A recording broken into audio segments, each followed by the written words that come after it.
આપણે ઝીંગાના ભજીયા બનાવવાના છે। નાના નાના કટ કરી લીધા। એમાં ચિકન મસાલો, ચણાનો લોટ મિક્સ કરી લીધો। લીલા ધાણા, મરચાં, લીલું લસણ છે।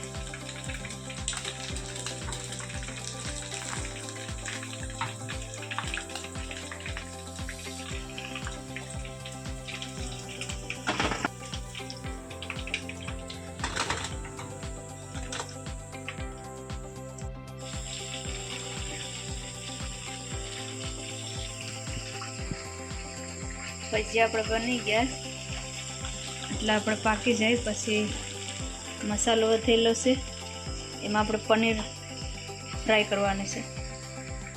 પનીર કટ કરીને રાખી દીધી।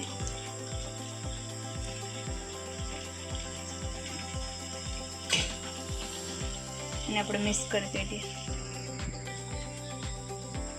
મિક્સ થઈ ગયા આપણું પનીર।